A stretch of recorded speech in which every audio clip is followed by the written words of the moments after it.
Welcome to the Infowars Nightly News. It is Monday, July 15th, 2013, and I'm your host, Leanne McAdoo.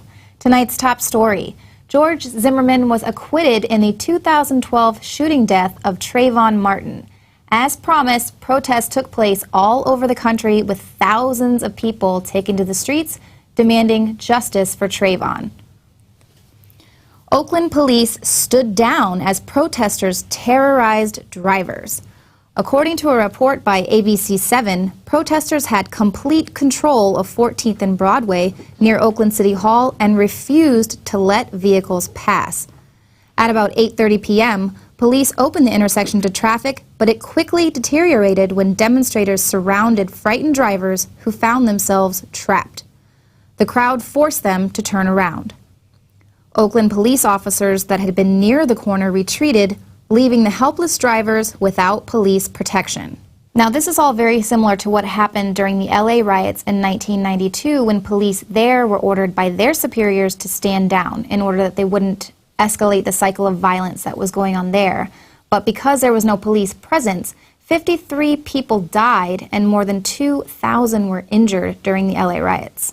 But apparently police this weekend weren't given the stand-down order there because they fired rubber bullets at protesters and arrested several others who blocked off the 10 freeway in LA.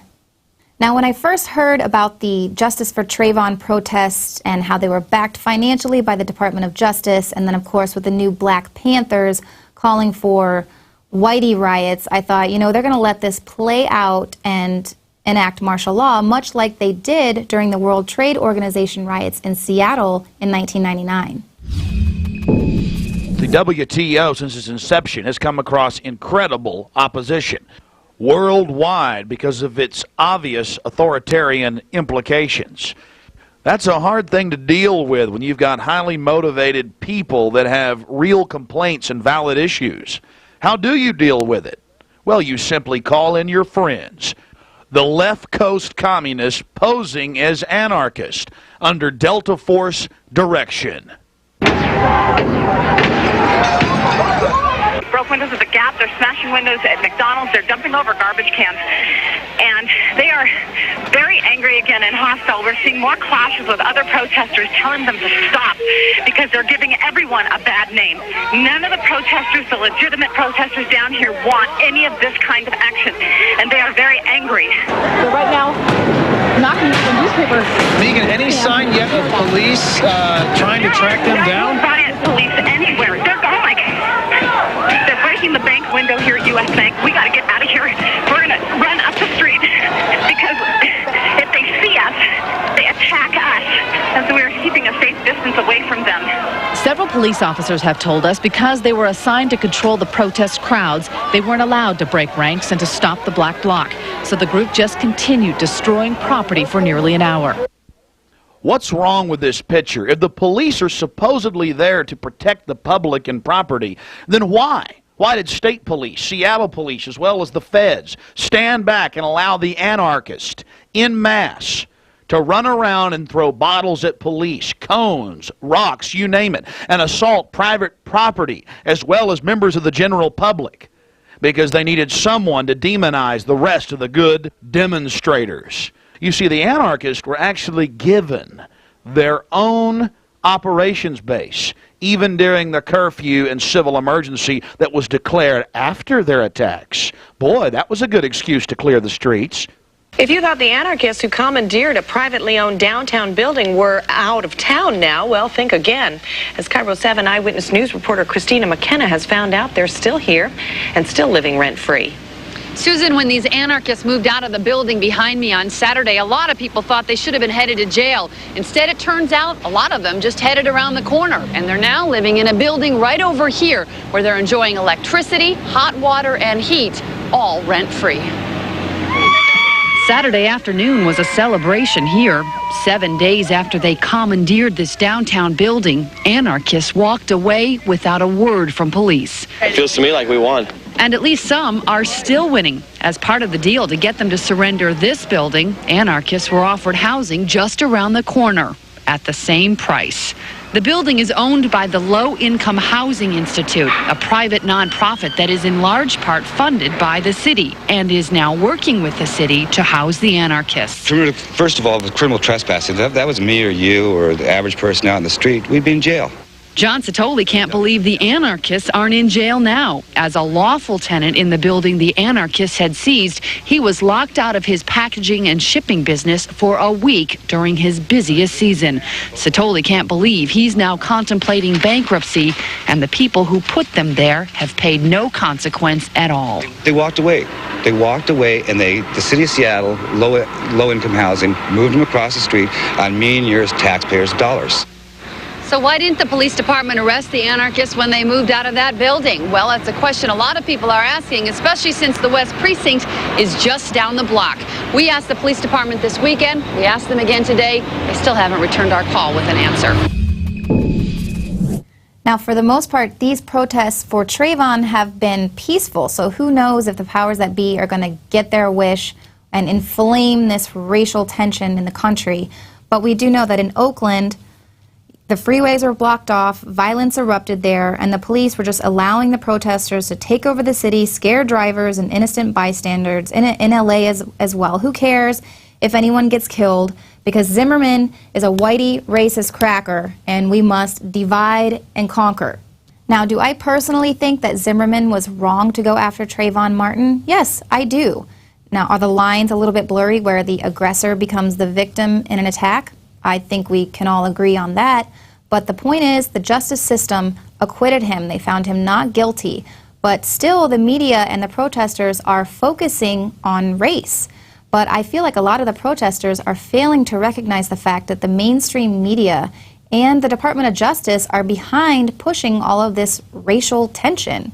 In fact, a local Tampa news station reported in 2012 that George Zimmerman accused the Sanford Police Department of corruption more than a year before he shot Trayvon Martin, saying the agency covered up the beating of a black homeless man by the son of a white officer.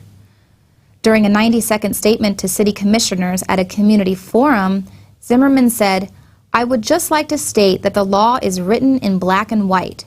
It should not and cannot be enforced in the gray for those who are in the thin blue line." Now, that story was never covered by the mainstream media, of course, because it didn't fit the agenda of divide and conquer. Now, coming up later in the show, David Knight is going to be speaking with Larry Pinkney to discuss how the government uses COINTELPRO to create racial division. Now, the cozy relationship between the establishment media and the CIA and FBI is nothing new.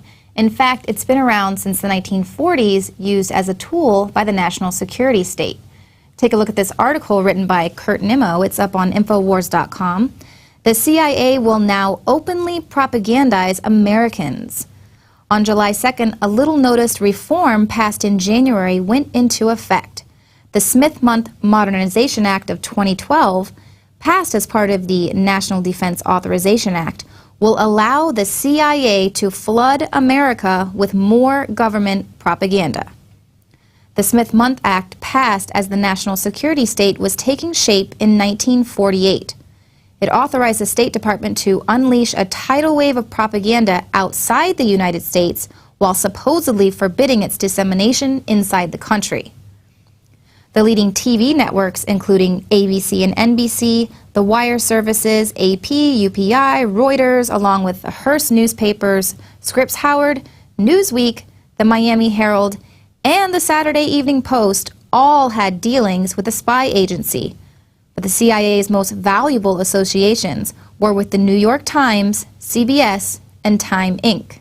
Frank Church revealed in 1975 how the establishment media works hand in glove with the CIA. I thought that it was a matter of real concern that planted stories intended to serve a national purpose abroad came home and were circulated here and believed here, because this would mean that the CIA could manipulate the news in the United States by channeling it through some foreign country. Now, we're looking at that very carefully. Do you have any people paid by the CIA, who are working for television networks. This, I think, gets into the kind of getting into the details, Mr. Chairman, that I'd like to get into in executive session. Well, it will be the 17th anniversary since TWA Flight 800 exploded, and a new documentary is set to be released on Wednesday to support the theory that the plane was hit by a missile. Well, in a convenient twist, previously confidential FBI documents have been unearthed and released to the media, tying al-Qaeda to the TWA crash. The Daily Mail reports that the FBI had advance warning of an al-Qaeda plot to bring down a commercial airliner on American soil just weeks before the 1996 TWA crash that claimed 230 civilian lives. A series of previously confidential FBI documents obtained by investigative journalist Peter Lance provide compelling evidence that the crash was an act of terror orchestrated by the man now believed by many to be the true architect of 9/11, Ramzi Yousef, who was one of the conspirators in the first World Trade Center bombing in 1993. Al-Qaeda never claimed responsibility for the aircraft crash. The official cause of the disaster remains an explosion of a fuel tank due to a short circuit aboard the plane. In a chilling twist, the source of the FBI intelligence was Gregory Scarpa Jr., the son of one of the mob's most prolific killers, who hoped that cooperating in the federal sting would lead to a lighter sentence for his own crimes. According to Lance, the FBI's initial attempts to dismiss Scarpa Jr.'s intelligence as a hoax was to cover up the unholy alliance between the FBI and the mob and protect a raft of mafia indictments that might otherwise have been thrown out of court. So it's just one conspiracy to cover up another conspiracy. The official story has always been that it was an explosion in the fuel tank, and now these new unearthed documents are saying that al-Qaeda was involved. But either way you look at it, neither of these stories are focusing on the facts that a lot of people, witnesses, and National Guards said a missile struck the plane. Look over here, look over there. No, let's look at the facts. Victims' death certificates have not been finalized because the manner of death remains unknown. During the investigation, the FBI took over the case because a criminal act was suspected. Eyewitnesses reported seeing something go up quickly from the Earth's surface right before the explosion. Unexplained explosive residue was found throughout the wreckage. But the case is pending inactive rather than closed. And in addition to the hundreds of witnesses who reported seeing a streak of light in the air before the crash, there were 2 Air National Guard pilots in the air at the time who identified that streak as a missile. Now, here to talk with me about the curious release of these documents is documentary filmmaker Chris Emery. His team touched on the conspiracy surrounding TWA Flight 800 in his latest documentary, State of Mind, Psychology of Control, which is being sold exclusively in the Infowars shop. All right, Chris, well, thank you so much for being here in the studio with us today. Well, thank you for inviting me. I appreciate that.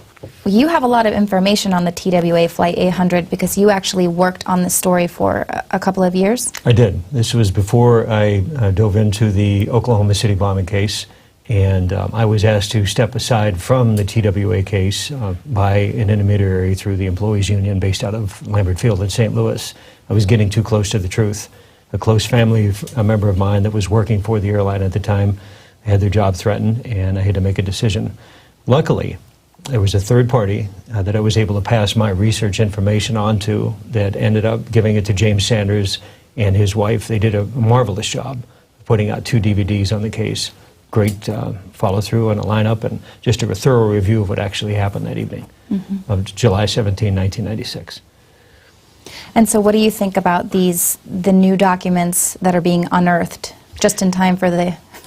Well, it's typical, a stunt that the FBI pulls. And to put this in context for the viewers, after studying Oklahoma City, which occurred in 1995, April 1995, TWA comes along 15 months later in July of 1996. the way that the narrative was pushed for Oklahoma City was completely false, according to what the Justice Department offered. That worked so well for them that they decided to roll out the same bag of tricks for TWA 800. So what they're just saying now is that Ramzi Yousef had something to do with it. Well, that's false, patently false, on its face. Evidence, damage, witnesses, everything. It's just complete bunk.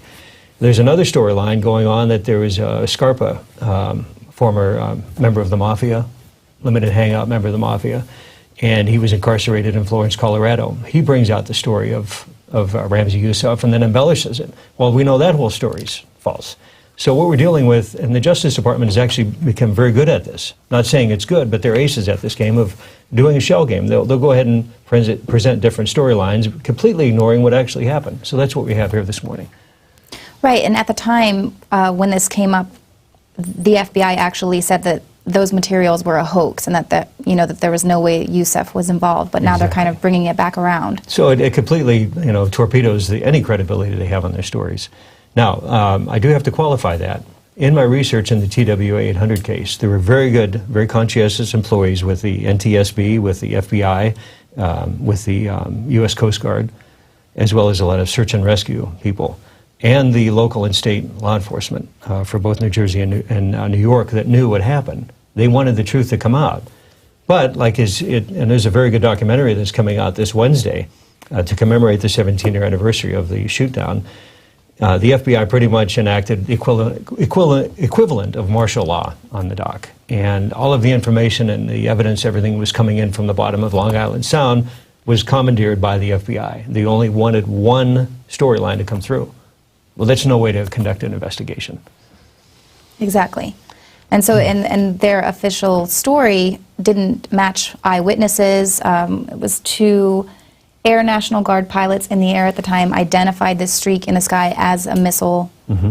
That's correct. And in my research, even as a filmmaker, you have to go back to the basic, break it down into the simplest of terms.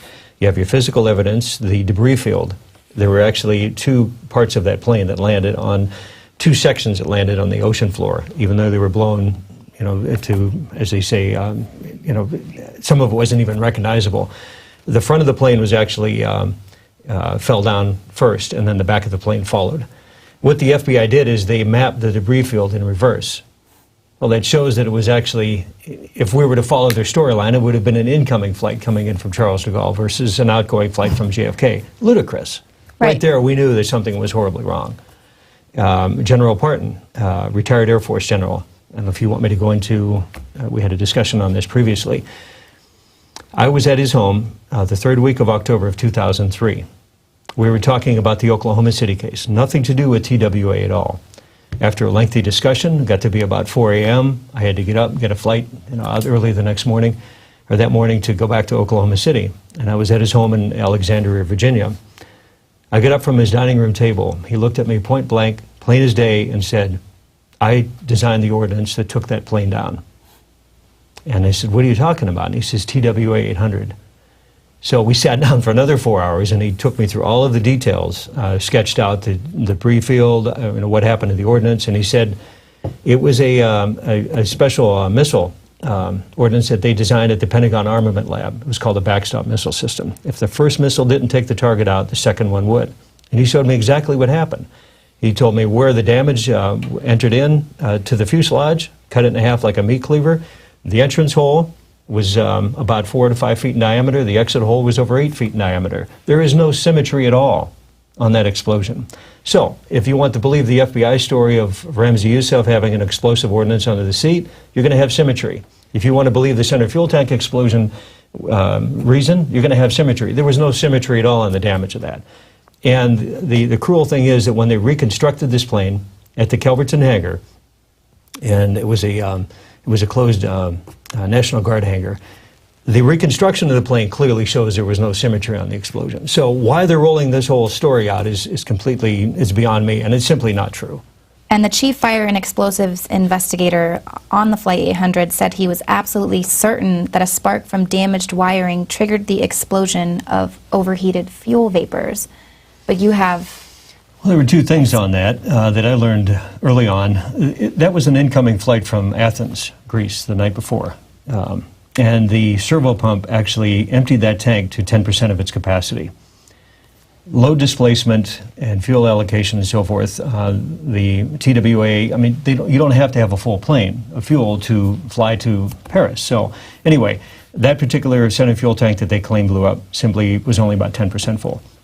Second thing was that the faulty wiring that the FBI had claimed that was used to cause that explosion was not in any Boeing aircraft since November of 1969. And I got that piece of information from a retired, he was a senior mechanic with TWA, worked out of their Kansas City service hangar. And he said that because of another airline, foreign airline, that Boeing had used that wiring, and they had a catastrophic accident with that in September of 1969. It was November of 69. Boeing took all that wiring out, and the 747, fleet of 747s didn't hit the drawing boards at Boeing Field until 1972. So we're talking about nearly 2.5 to 3 year complete, time period where obviously they're not even going to bring in faulty wiring to put on a new aircraft. So why the FBI chose to pull that story is beyond me. And it's really unfortunate because there's a lot of good agents on there that wanted this truth to come out, and it was their testimony and their fact-finding efforts that were quashed on this whole thing. Exactly, and it seems like the documentary that's coming out on Wednesday, it has those 6 investigators that were working that said that they were actually coerced or silenced by the FBI. Sure. And so now some people are using CNN. They aired a government-sponsored reenactment of the flight, and they said that maybe the witnesses saw the flash coming up because of the climb that the plane took. No. There were, and according to General Parton, of course, there were actually 2 missiles that hit it. The first one came in actually on the right side of the plane. There was some speculation as far as it coming on the left side. Engine number 3, if you count out 1, 2, 3, and 4 engine, it was following the heat trail on engine number 3, and it cut the fuselage in half between rows 17 and 19. And that's when the front part of the plane. Now, what you're referring to is what the CIA came up with in their animation. Red flag. When the CIA shows up on an investigation, there's bound to be all kind of rabbit trails. They want their job is to deflect you from what actually happened. Mm-hmm. And as an investigative journalist, you know as well as I that you really got to stay focused, keep your eye on the ball. The CIA doesn't want you to do that. The second missile came up. And took down basically shoved the wheel housing from the first class cabin into the cockpit. The back of the plane climbed another 400 feet, then it hit the parabolic arch and started falling down. What the CIA claimed it went up another 4,200 feet. That's impossible. Mm-hmm. The thrust, the computers, everything on the engine simply, there's no way that the back of the plane would have climbed that high. But that was just their diversion, their story. They wanted to get out there. It's not true. Right, and then so the investigative journalist Lance that has put these, brought these documents to light is saying that he's basically arguing that they're saying it was officially the wiring, and he's saying no, it was actually this Ramzi Yousef. So they're sort of playing a shell game. Exactly. You have just a simple math. You have 3 different shells. Well, they're actually diverting you to 2. What's under the 3rd shell? And that's what we're trying to focus on, and the truth. When you have a retired U.S. Air Force general that says he designed that ordnance at the Pentagon Armament Lab, they shared ordnance with the U.S. Navy and the U.S. Air Force, a retired senior mechanic. You have a retired United Airlines pilot who was actually a very good friend of mine out in L.A., sued the NTSB, the CIA, the FAA, and the FBI in federal court in Los Angeles. One of them, he compelled them to bring forth the evidence, and they refused to do so. So, you look at this whole thing, and it's like, okay, well, we know it was shot down. We know the families were lied to. We know there was a cover-up. Why not just step up and tell these families what happened? That's the least that they deserve, is the truth. And, respect the families. So you were talking to me earlier about that there was a base or something. There was some sort of a training exercise going on there, and that's the real... Yeah, it was a top-secret exercise going on off the coast of Long Island that evening.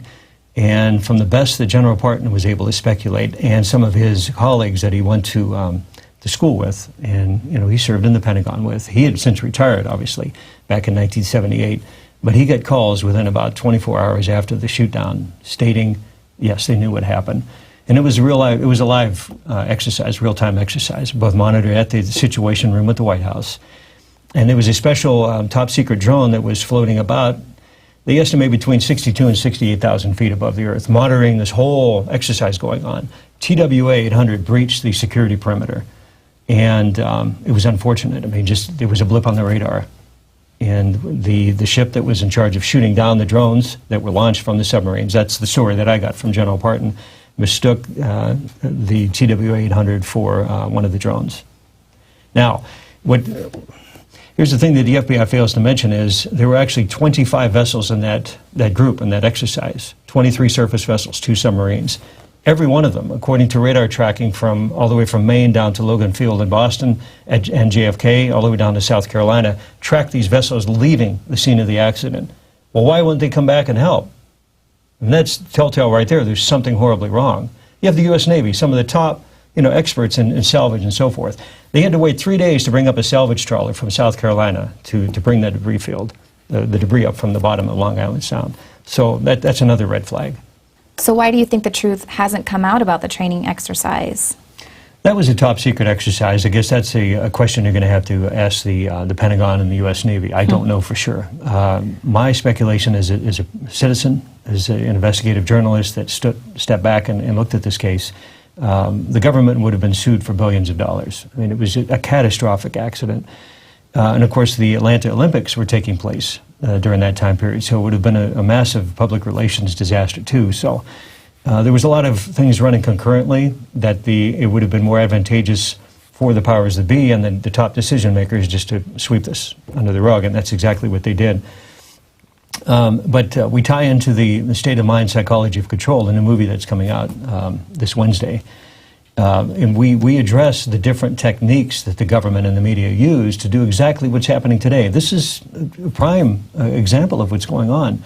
Luckily, you and I and the staff here at Infowars have the wherewithal and the ability to step back and say, okay, we can sort through the facts and the fiction.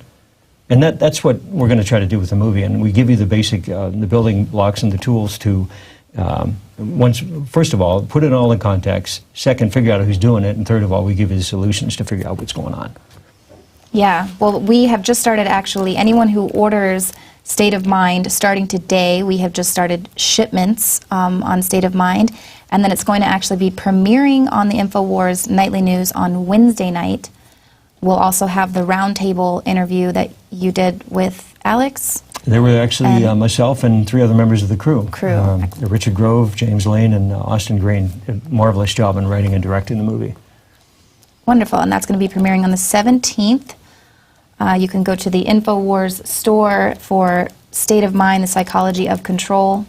Well, thank you so much for being here in the studio. It was rather serendipitous that you were here to work on the shipments today so we could get you in to talk about this story. It all ties together. Absolutely, and it's always a pleasure. Thank you so much, Leanne. Thank you.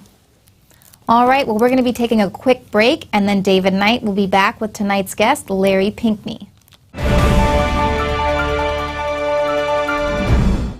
Now you can watch the Infowars Nightly News streaming live as it happens for free. Check it out at Infowars.com/show.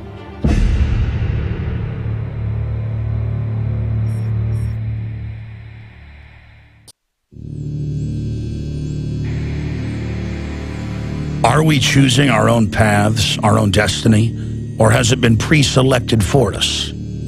C.S. Lewis said, when training beats education, civilization dies. We need to always be cognizant of, as a free society, that information can be used as a weapon. Barrier to discovery is not ignorance. It's the illusion of knowledge. We are seen as nothing but biological androids. To gain control of education in America, not for a philanthropic purpose, but to change the thinking of the American people. From the time we're very young, we're taught to, worship authority basically because that's our key to survival as young children. Discover the history, the present, and the future of mind control. From compulsory state education to the Hollywood media brainwashing machine, we are kept in perpetual bondage to the ideas that shape our actions. In the CIA, scientists could actually film people who had been surreptitiously dosed with LSD. There's a brain entrainment process that takes place. That gives the government free rein to create whatever story or narrative it wants to create. Whatever the public face of something is, whatever they're talking about publicly, there's something else over here they're probably not looking at. How to engineer the opinion of the American people so that they would fully endorse, not only endorse, but demand a war. When you watch mainline establishment television, you are putting yourself in front of the barrel of a gun. Discover the history, the present, and the future of mind control, psychological warfare, brainwashing. Are we controlled and manipulated? You bet. That's mind control par excellence. Find out how deep the rabbit hole really goes with this new groundbreaking documentary film, State of Mind. Available exclusively at Infowars.com.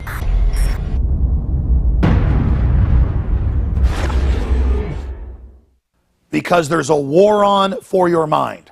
That has been our motto here at Infowars for my 18 years of battle against the globalist. And now we see the open announcements of global, private, corporate tyranny over our governments. That's what the New World Order is an unaccountable private combine of organized crime engaged in corporate takeovers of nation states and the conscious attempt to abolish basic rights and fundamental liberties. Infowars.com is not just leading the charge against this here in the U.S. or North America. We are leading the charge worldwide. And that's because our listeners, our viewers, our supporters, fellow freedom lovers like you across the planet resonate with our message of liberty and telling it like it is. And that's why for the last 2 years especially, I have thrown everything I've got, my time, my energy, our backup capital, everything into really trying to awaken the sleeping giant that is humanity.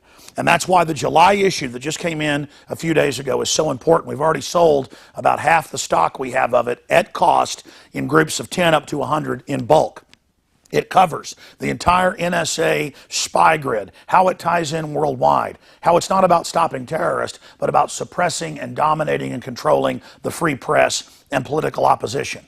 And in this magazine, we don't just have 3 free bumper stickers like I did a few months ago. We have 10 bumper stickers, 4 full-size ones with amazing messages guaranteed to get people thinking like America has been occupied by globalist forces. Infowars.com. Listen to Alex Jones at Infowars.com. Infowars.com. Forbidden information. Listen to Alex Jones. Infowars.com. And then on top of it, 6 medium-sized bumper stickers with the message as well. These are key to post in legal and lawful areas on your book bag, your computer, your car, or to give friends and family. I have printed 500,000 of these bumper stickers. Only half of this month's run of magazines has them. So when you purchase them in bulk or you're a 12-month subscriber, you will get the special issue. And I can't afford to do this every month, so it's going to be quite a while until we do this again. Please take advantage of this. Buy them in bulk and give them to your friends and family and encourage them to get these bumper stickers out, because with 500,000 stickers, we can reach tens of millions of people with the message of truth. They want to collectivize us. They want to bankrupt us. They want to drive us into their arms to control us. They want to dumb us down. But the sleeping giant that is free humanity is awakening.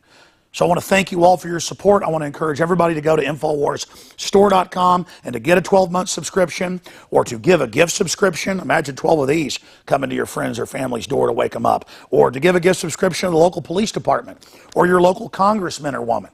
This is how we're going to affect change, voting with our dollars and voting with our time. Again, visit InfoWarsStore.com today to subscribe, to get the magazine in bulk, or to give a gift subscription, or to give yourself a subscription to wake up friends and family. I am all in. I am committed 110% to not mince words and to not back off and to boldly confront the globalist. So I want to thank all of you that have supported us in the past, and I want to encourage all of you out there who may be on the fence, that know this information is true, but have been scared to take action. You had better be scared of not taking action and letting this monstrous system come to fruition. Now is the time to commit. Now is the time to say which side of history you're on. Now is the time to stand against the globalist and the New World Order. And regardless of whether you get this July issue, this July 4th resistance to tyrants issue, spread the word about liberty, resist corruption in your area. Millions of us doing little things can move mountains together. I'm Alex Jones signing off for Infowars.com and the Infowars team.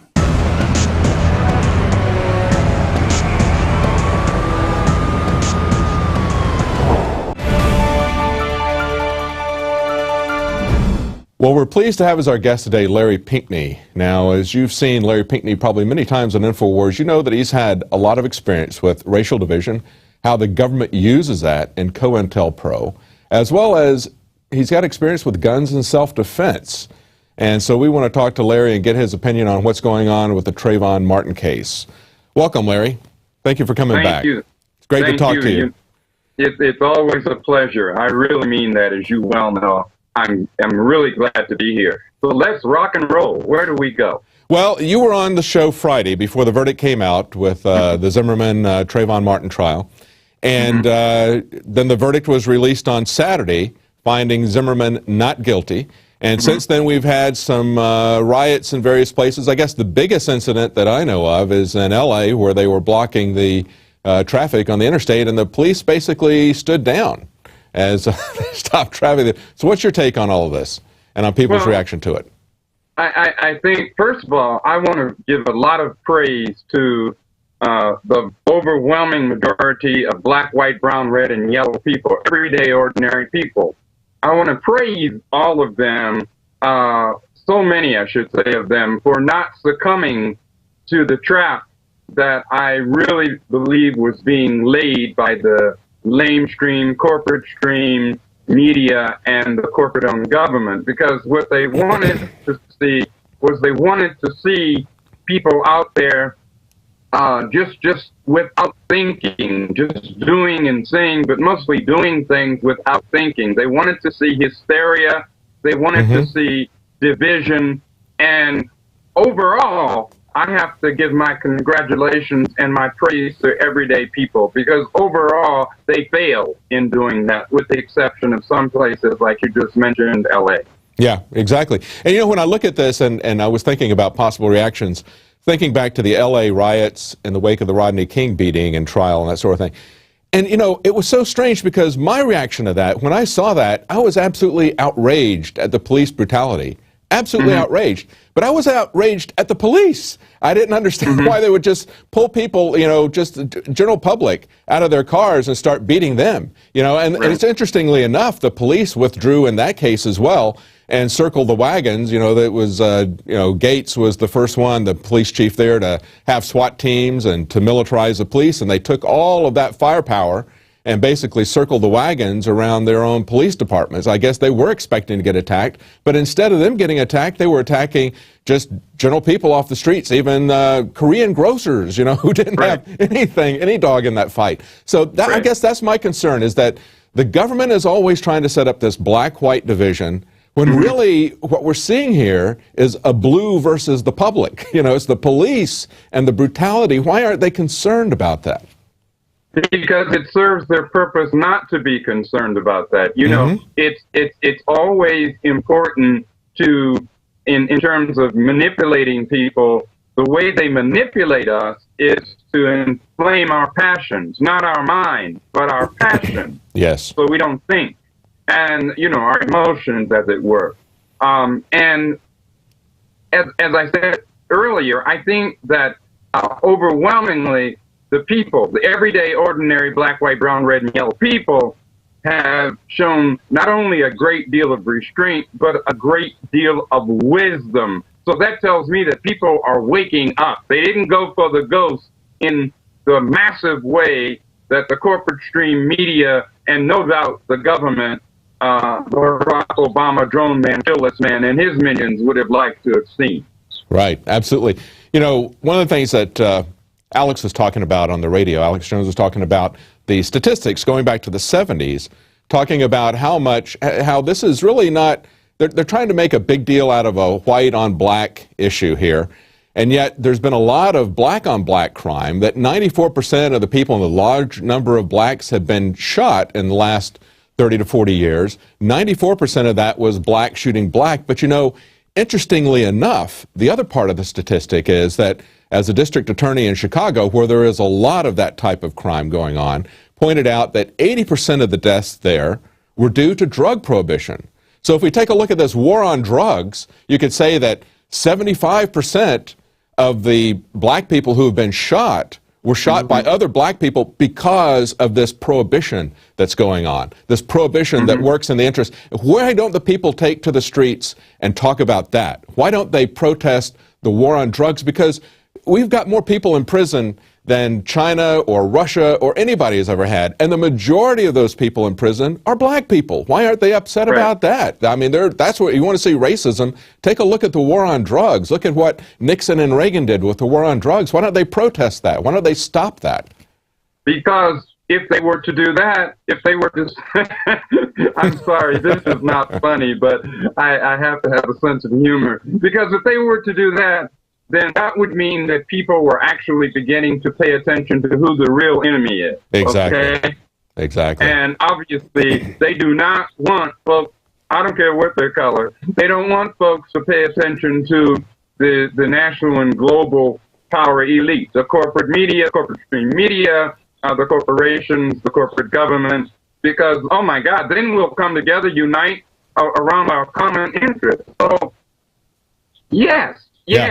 When I think about the horrors that go on in poor communities across the board, not just black communities, but poor communities, economically poor, I'm talking. But in black communities where, you know, I remember a couple of years ago, David, I think it was two or three years ago, I came across this poster, and the poster said that blacks kill more blacks than the KKK, all right? And then it was signed, "Good job, keep it up, KKK." Yeah, right. Now, right. You know, now I'm saying, wait a minute. Now, people wanted to get offended about the KKK part. Okay, but let's also look at the situation. I understand that economic, educational, social, cultural deprivation, all those things are real.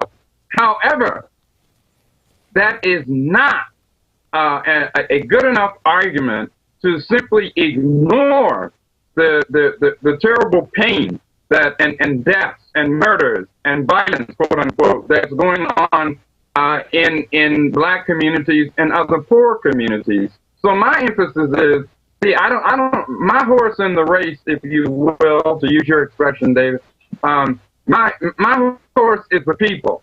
I think we need to really understand that this is about the people coming together, and they're going to do everything they can. You know, Trayvon Martin, and I feel great sorrow and pain, of course, for any life that's lost, including, of course, this young man, Trayvon Martin. Now, at the same time, I also feel great sorrow for the other lives that are being lost every single day across this country, but you don't hear anything about. Now, why is that we don't hear anything about that? You know, there's you never hear the national mainstream media talk about the deaths due to police brutality, due to beatings, due to shootings, people dying from being tasered, people getting crippled from being tasered. That's going on all the time, and it's going on to black and to white. And yet there is no outrage about that. I mean, yes, this is one person's death, but look at how many of these other cases there are. Nobody is talking about that. Right. And as you said, David, it crosses the board. This is happening to people of all colors, especially black, white, and brown people. But it includes, you know, red and yellow people too. That's right. But if we recognize that, if we realize that, if the people become conscious of that, once again, they're going to stop, they're going to critically think. We don't have to be a rocket scientist to figure out what's going on. So we have got to be, when I say we, I mean we the people, we've got to be the ones to determine the narrative. We've got to be the one to determine the narrative, not the corporate stream media, not the government, you know, not these hate mongers out there who want to see division. They want to see blood in the streets, when in fact it should be unity in the streets. I want to praise those few people too that who were outraged, but who did not allow themselves to be punked out, to be played and pushed into reacting in such a way so that they could call out the SWAT team, so that they could do what we know they really want to do. Right. But back to what you had said, and I apologize for digressing, but the fact is that that's to say, everyday, ordinary, black, white, brown, red, and yellow people, everyday, ordinary folks need to pursue our interests, our common interests collectively, together. That's right. And that's when I am determined to keep pushing that message. Determined, so I hope I'm making some semblance of sense here. Oh, absolutely. Going back to the war on drugs, I mean, when this really started ramping up under Reagan, I became aware of these asset forfeiture laws, how they were charging inanimate objects with crimes, and the way they were doing these no-knock raids, which now have become just ordinary, everyday things. They're not even an aberration anymore. And they report them, and a local news might report them once, and then that's it. Everybody forgets about it. We try to pull these things up and report on them on a national basis, but it's become so commonplace, nobody is even thinking about what's essentially martial law anymore, that they just feel like they're going to kick the door down, use stun grenades and throw grenades in and bark orders at people. If you don't do exactly what they want, they shoot you. If you think you've got an intruder, they shoot you. This is people of all races now are being affected by this. And it was affecting everybody's. They were using the war on drugs to destroy our constitutionally recognized, God-given civil liberties. And a lot of people who weren't a part of either selling drugs or using drugs just said, well, I don't really care. That doesn't really affect me. They didn't realize that it affected them. Now we're seeing the same thing being put on steroids with the war on terror. Because now they're really ramping up the militarization of the police. They're really going around and doing this. People need to wake up about this. But let's talk about how they're using and controlling this narrative with the media as well as the government. I mean, it started right away with NBC editing the 9/11 tape, to try to make it look like it's more racially motivated than I believe it really was. And that was really the seminal event. And it looks like the defense attorneys now are going to take action against NBC, civil action against that, because that was really the thing that kick-started it, isn't it?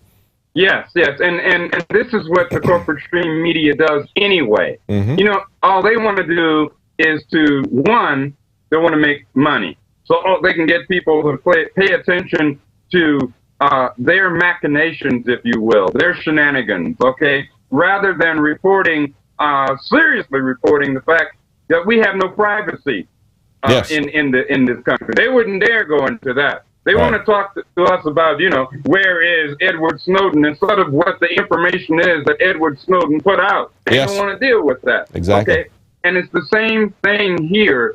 They always, I'm talking about this blasted corporate stream media, which is really nothing more than a propaganda arm for the corporate-controlled, corporate-owned government. So, the so-called war on terror is actually a war of terror against everyday people. It's not a war against terror. It's a war of terror, and that war of terror is being waged in so many different ways, on so many different levels, both physically and psychologically. It is being waged against us, we the people. Yes. They're terrorizing the public, hoping that the public will think that they can be secure by giving up their liberties, but the opposite of liberty is not security, it's slavery. They're trying to enslave us, and they're using a tactic of terrorism against us to do that. Now, talking about the way they manipulate the media, I mean, the first thing they did was NBC goes in and edits this tape, and the police at the scene had seen that his head was beaten, and they believed that it was a self-defense thing. The police chief didn't believe that there was a case there. But they spun that to try to make it racially motivated, and they actually sent down, and this is interesting because this was found by Judicial Watch.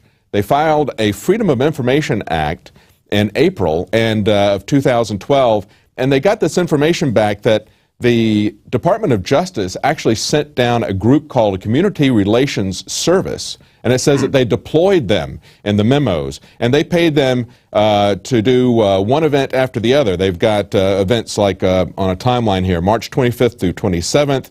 They go down, they're deployed, quote unquote, to Sanford, Florida to work marches, demonstrations, and rallies related to shooting and death. Then a couple of days later, they're give them like another $1,000 to provide support for protest deployment in Florida. Then they give them another $750 to provide technical assistance to the city of Sanford and law enforcement agencies for the march and rally. So they're going through, there's this long timeline where the Department of Justice, the Federal Department of Justice, is actually sending down an organization and funding it to basically create civil disrest, is what they're doing at that point. And then later on, yeah, I mean, you've seen this type of thing when you were with the original Black Panthers, right?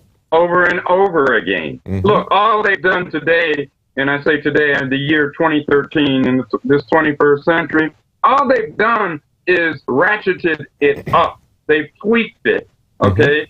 And they've begun to, I mean, let me just deal with this head on, if I may.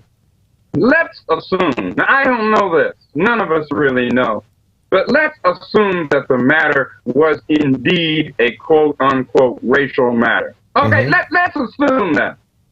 So if it was indeed, why is it that the corporate stream media is in fact heightening this to a point of hysteria instead of saying, hey, this is a grand opportunity, even out of tragedy, even out of sadness, this is a grand opportunity for us to come together to discuss our concerns, to deal with this, instead of, ratcheting up the hysteria. Right. Even if it were, I don't know that it was, maybe it was, maybe it wasn't, but even if it were a racial, quote-unquote, matter, all of us, whether we like it or not, belong to one race, and that race is called human, H-U-M-A-N. That's right. And we've got to start thinking and acting in those terms with that mindset. Exactly. Yeah, it's kind of like they pick a skin color. Why do they pick hair color and pit the redheads against the blondes or something? I mean, it's absolutely ridiculous. But you had experience with this, with the Black Panthers. It spread out beyond just being a black group, right? You got people from all different ethnic backgrounds or cultures involved in that, didn't you? Right. And what we learned, and I might say the hard way, because in those years, in the 60s and 70s, we had no idea of how vicious, how insidious, we had that this government is. And it's far worse today. Oh, yeah. Bad enough then. Okay. But it was all about, even then, using agent provocateurs, divide and conquer, discrediting people with false information, all of which they still do today, but on a much, much larger scale. The Black Panther Party that was formed in October of 1966, the original Black Panther Party, was ultimately physically decimated, destroyed, not our legacy, but physically the party was destroyed as a result of COINTELPRO, the counterintelligence program, and these tactics. But it wasn't just us.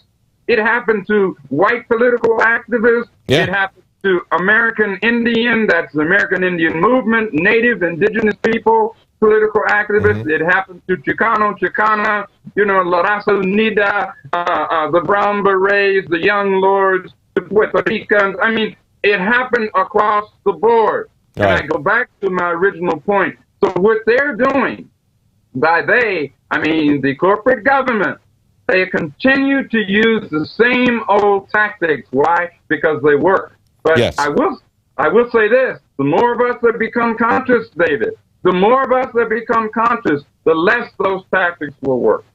Well, that's exactly what they're doing. You're talking about how they send down agent provocateurs. They use it to divide and conquer, and that's exactly what the Department of Justice did with this Community Relations Service organization that they deployed down to Sanford. They got the police chief temporarily fired. He was eventually reinstated. They got the prosecution going, and then look at what they did in the prosecution. We just learned right after they did the verdict of not guilty, they fired the IT manager from the Attorney General's office because he had gone public with the fact that they were manipulating evidence there. They had images that would have been in the favor of the Defense Department because, you know, they're showing Trayvon, all the pictures that they show of Trayvon is when he's about 12 years old or whatever. They want to make him look as innocent and non-threatening as possible. So there were pictures of him with guns and stuff like that, you know, looking like a tough guy, which would have helped the defense, but they withheld that evidence. Now, what happened was this IT manager, and I don't know how to pronounce his last name, it's Ben Kruidbos, I think is the way you pronounce his name. He was director of IT. He happened to notice that although they had sent 2,958 photos, there were actually 4,275. So they had withheld thousands of photos that might have been incriminating, might have been helpful for the defense. Now, that's a criminal action on the part of the prosecutor to withhold that. In and of itself. That's right. In and of itself. Now, that's a criminal action. Now, listen to what happened, Larry. Okay, so the attorney generals, after they, first of all, they suspended him May 18th, and they fired him on Saturday. And what they did was they accused him of erasing the data to try to cover it for themselves and said that's why we're firing him because he erased the data. However, what we find is that the defense team said that they noticed that some of the pictures that they got were cell phone pictures that were black and white. And they said, wait a minute, cell phones don't take black and white pictures. And so they knew that something was being doctored because why would they be black and white? Well, because they didn't want to show any blood on Zimmerman's head. So they filed some requests for the original pictures, and they said it took them from the end of January until June 4th to get very poor pastel-colored pictures, not still the full-color pictures. So obviously, this is being manipulated and being controlled by the Attorney General's office, being manipulated and controlled by the federal government, being manipulated and controlled by the media, so that, as you said, just as they did with the original Black Panthers, and that's when the Black Panthers got dangerous, was when they branched out from just being about the black community to where they started pulling in people from all different communities. That's when they got dangerous. That's when they set them up with this COINTELPRO, sending in false information, divide and conquer, and these COINTELPRO agents. And that's what we see going on here, even in this Zimmerman case. People need to understand how they're being played, because the government, as you said, still using the same playbook, but they've gotten a lot more sophisticated at it. They are. You know, I was reading a statement that is purported to have been made by Ben Jealous, the head of the NAACP. I call it the National Association for Corporate, anyway, not the NAACP. All right. And Jealous said, now this man should know better, but he said, quote, that Zimmerman had been found innocent. Zimmerman was not found innocent. That's right. All right? George Zimmerman was found not guilty. There's a big difference, okay?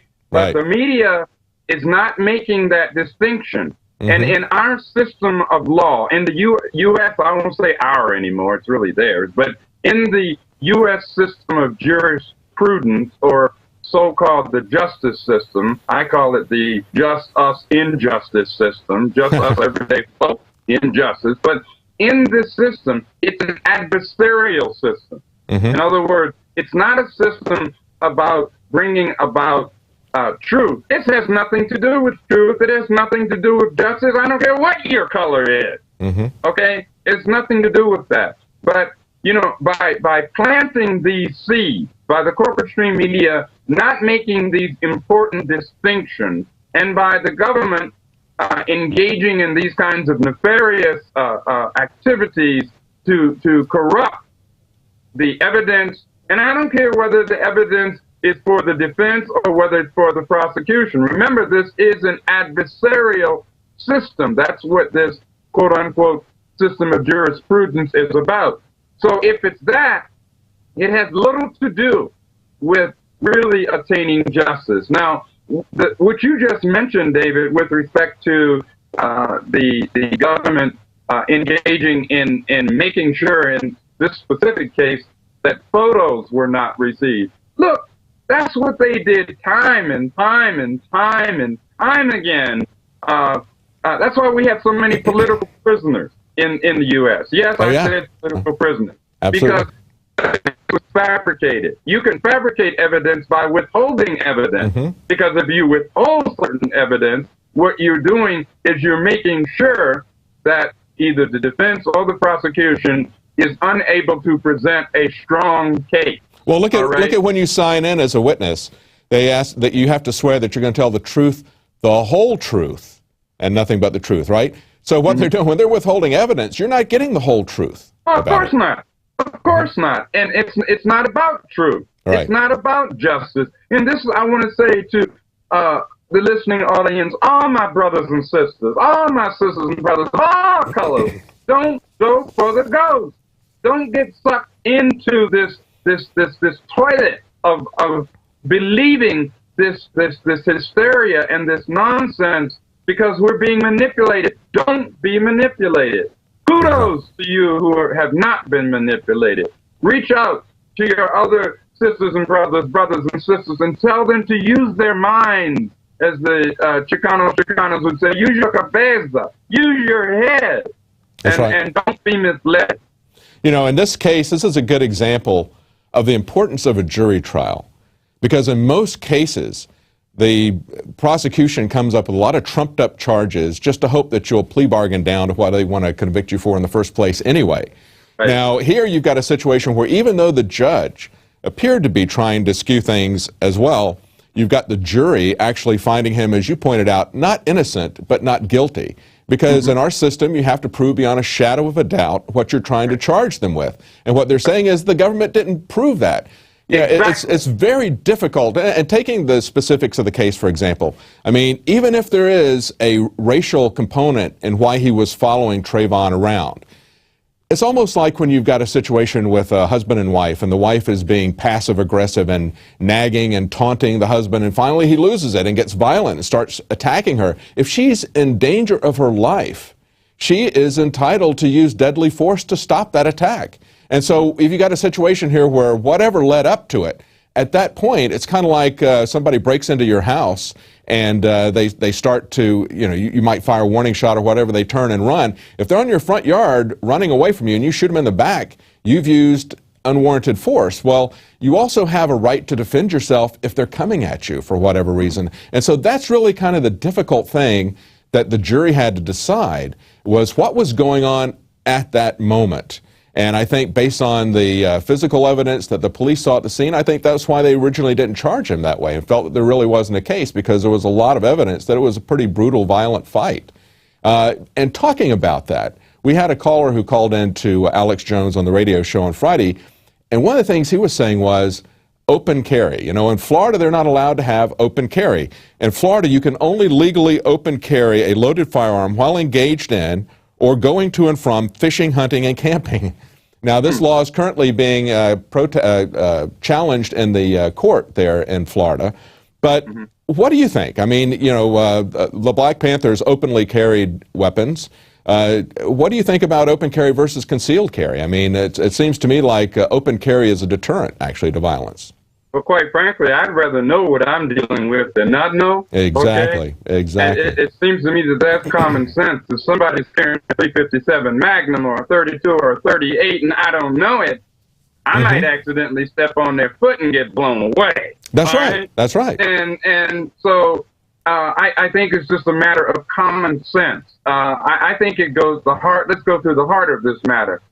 The government, and in this case, Department of Homeland Security, as well as the Attorney General's office, as well as right down from Drone Man Barack Obama, right on down from the White House, the government is doing everything it can to not only disarm people physically, but first they want to disarm us mentally, psychologically, so that we go for the okie doke, okay? Right. I believe that we have a constitution, albeit that Drone Man and his Democratic and Republican Party minions have done everything they can to gut it, albeit, notwithstanding that fact, we supposedly have a constitution, we have a First Amendment, we have a Fourth Amendment, and supposedly, if we're supposed to be able to exercise the rights that are enshrined in that.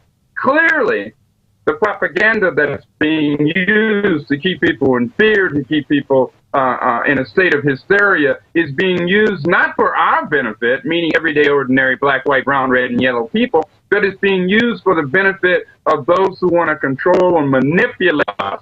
Same old thing, only they've ratcheted it up.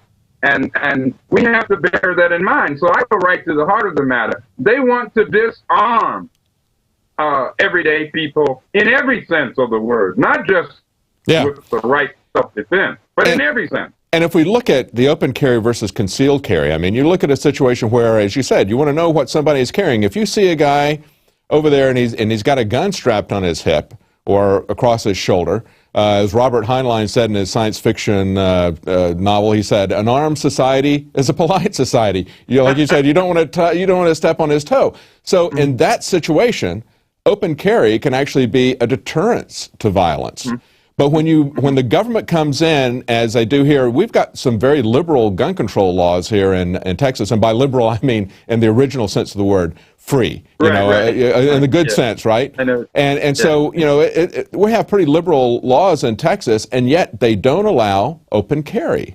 They make you, and this is the problem, you go to concealed carry, now you've got to get registered with the government for concealed carry. Now, the original reason why you would have to get registered with the government for concealed carry was back in the day, people realized that, hey, if you're hiding a gun, maybe you've got something else to hide. So we want to know a little bit more about you, right?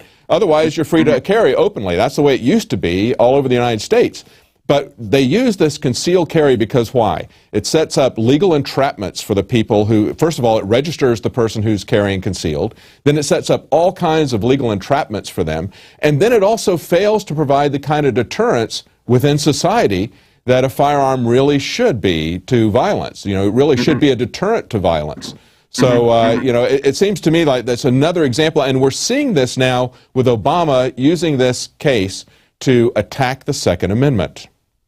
Right? Even as he attacks and blows people away in Libya, North Africa, Somalia, East Africa, you know, Afghanistan, Yemen, Bahrain, on and on. Yeah, I mean, I'm just really trying to show up the hypocrisy of it all. Okay? Every day people are being killed. I think it was a half dozen or more people killed in Pakistan today from an Obama drone strike. And they trumpet that as if that's a great deal. Right. Then they turn around, David, at the same time and say, I just really don't understand why our society is so violent. Yeah, they didn't get violent. They're the ones, all they're doing is they're pushing it. They're, you know, this whole macho man, get off my planet by sundown mentality. And then they turn around and act like they don't understand why people do what they do, when in fact they're programming people to do those things and then trying to use those actions as a way to disarm the people. Absolutely. Well, Larry, wrap it up for us and tell us what you would like the general public to make out of this, and again, restate what we were talking about earlier, I guess. People to look beyond what the media is feeding them, how the government is trying to manipulate them. Well, I want to say first and foremost, again, to you, David, to Infowars, to the entire, all the hard-working sisters and brothers there, I want to say thank you very, very much, from Alex on down, or on up, however you want to say it. Now, to answer your question, I think that it's important for all of us, to regain our sanity. In order to regain our humanity, we have to first regain our sanity. And what do I mean? What I mean is, don't react. If we're going to do something, there's a big difference between responding and reacting. Do not react, okay? And my sisters and brothers, my brothers and sisters, black, white, brown, red, and yellow, don't react. Think, critically think, use your mind, okay? And you know, I have great faith with ups and downs, notwithstanding ups and downs and all the challenges we face. I still have great faith in the ability of humans to evolve, to grow. We have got to push aside this corporate stream media nonsense. We have to be, as you all are doing right there at Infowars, we have to be our own media, okay? And as I, in my columns in blackcommentator.com and intrepidreport.com, I always end the column by saying, each one, reach one, each one, teach one. I'm within my sisters and brothers. That's what we have to do. It's a struggle. It's hard. They're going to do everything they can to discredit us, to knock us down. But as Frank Sinatra would say, I get right back up. You know, remember that rubber tree ant? Okay, I'm going to get right back up. So I want to send out my love and my strength to all my sisters and brothers and sisters of all colors, of all ethnicities. And I want to say all power to the people, just as we said back in the day. Great. Thank you so much, Larry. I appreciate you giving us that. Thank you for joining us. Thank you. It's a pleasure. Thank you. Well, as Larry was saying, each one reach one, each one teach one, and that's exactly what you can do at prisonplanet.tv.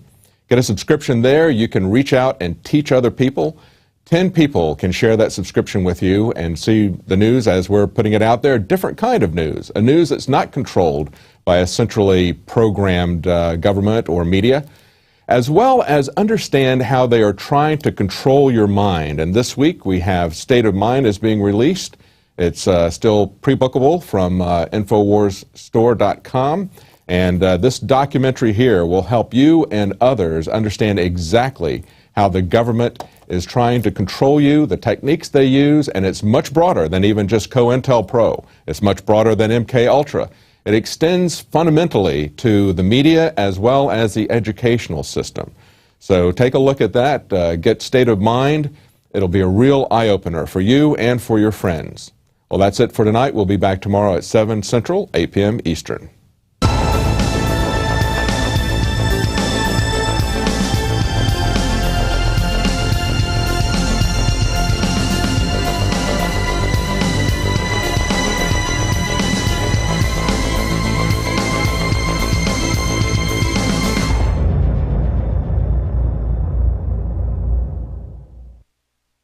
Now you can watch The Alex Jones Show live as it happens at Infowars.com/show.